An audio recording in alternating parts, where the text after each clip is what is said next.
సంగమా, మరి దైవ జనాంగమా, క్రైస్తవ బిడ్డలందరూ కూడా మరి మీ యొక్క పరిస్థితిని బట్టి ఉపవాసమును కొనసాగిస్తూ ముందుకు నడవండి.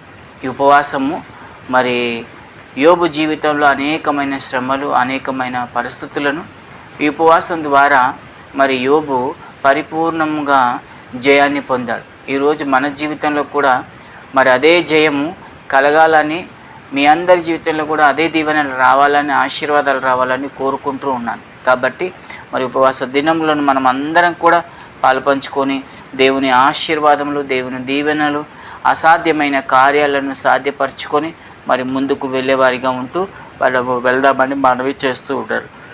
ఈ యొక్క మరి ఉదయకాలము, సాయంకాలము జరుగుతున్న ఆరాధనలో పాలు పంచుకోండి. ఉదయం పాలు పంచుకోవాల్సిన వారు ఉదయం పాలు పంచుకోండి లైవ్ ద్వారా. మరి సాయంత్రం పాలు పంచుకోవాల్సిన